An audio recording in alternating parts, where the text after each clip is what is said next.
বরকে যখন সোজাভাবে কোনো কিছু বানিয়ে খাওয়ানো যায় না, তখন একটু বাঁকা পথে সেই রান্না করে বরকে খাওয়াতে হয়। হ্যালো ফ্রেন্ডস, আজকে আমি রান্না করব ডিম ভুনা। আর ডিম ভুনা করার জন্য এখানে আমি 3টা ডিম নিয়েছি। এখন আমি কড়াইয়ে তেল নিয়েছি। তেলটা হালকা গরম হয়ে আসলে এর ভিতরে দিয়ে দিব ডিম আর সামান্য একটু লবণ ছিটিয়ে দিলাম। ডিমের এক পাশে হয়ে গেলে অন্য পাশে উল্টিয়ে দিব। এভাবে এক এক করে সবগুলো ডিম ভেজে নিব। আমার বর সিদ্ধ ডিম ভুনা খেতে একদম পছন্দ করে না, তার নাকি সিদ্ধ ডিম ভুনা খেতে একদম ইচ্ছে করে না।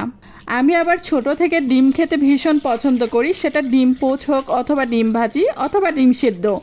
আমার কাছে ডিমের যে কোনো রেসিপি খেতেই ভীষণ ভালো লাগে। তাই আমার আবার ডিমের কোনো রেসিপি নিয়ে কোনো অভিযোগ নেই। যত অভিযোগ আছে সবটাই আমার বরের। এক এক করে সবগুলো ডিম পোচ করা হয়ে গেছে। এখন আমি ডিম পোচের তেলে দিয়ে দিব পেঁয়াজ কুচি আর কাঁচামরিচের ফালি। পেঁয়াজ কুচি আর কাঁচামরিচের ফালি ভালোভাবে নাড়াচাড়া করে ভেজে নিচ্ছি। পেঁয়াজ কুচি আর কাঁচামরিচের ফালি যখন হালকা বাদামি কালার করে ভাজা হয়ে আসবে, ঠিক সে পর্যায়ে এর ভিতরে দিয়ে দিব 1 টেবিল চামচ লবণ আর 1 টেবিল চামচ হলুদের গুঁড়ো আর 1 টেবিল চামচ জিরের গুঁড়ো। এ পর্যায়ে সবগুলো মশলা ভালোভাবে মিক্স করে নিচ্ছি। মিক্সড করা হয়ে আসলে এর ভিতরে দিয়ে দিব 1 টেবিল চামচ আদা রসুন বাটা। আদা রসুন বাটা দেওয়ার পরে হালকা নাড়াচাড়া করে নিয়েছি। এরপর এর ভিতরে দিয়ে দিলাম কুচি করে কেটে রাখা টমেটো।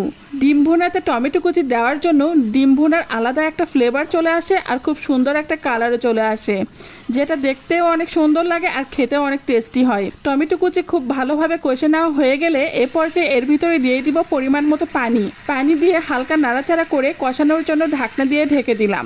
10 মিনিটের মতন ঢাকনা দিয়ে ঢেকে মশলাগুলোকে খুব ভালোভাবে কষে নিয়েছি। এতে করে মশলার আর কাঁচা ফ্লেভারটা থাকে না। কষানো হয়ে আসলে পানি একেবারে শুকিয়ে এসেছে আর এই জন্য এর ভিতরে দিয়ে দিছে আবারও 1 কাপ পরিমাণ পানি দিয়ে হালকা নাড়াচাড়া করে এর ভিতরে দিয়ে দিলাম ডিম পোচ।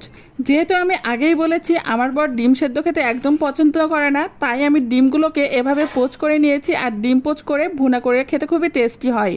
প্রতিদিন একইভাবে রান্না করে খেলে সে খাবার খেতে একঘেয়েমি চলে আসে। তবে একই খাবার যদি ভিন্নভাবে রান্না করা যায় সেটা খেতে কিন্তু ভীষণ ইন্টারেস্টিং লাগে আর খেতেও খুবই মজা লাগে। ডিমগুলো এভাবে হালকা করে নাড়াচাড়া করতে হবে যেন নিচে ধরে না যায়।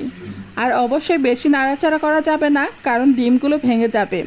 আর যখন ডিমগুলো ভেঙে যাবে তখন দেখতে একদম ভালো লাগবে না। আর যে কোনো জিনিস দেখতেই যদি ভালো না লাগে তাহলে সেটা খাওয়ার প্রতি আর আগ্রহ থাকে না।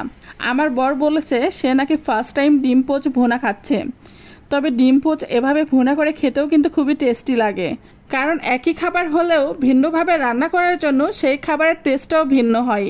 আর আমরা বাঙালি বরাবরই ভিন্ন স্বাদের খাবার খেতে ভীষণ পছন্দ করি।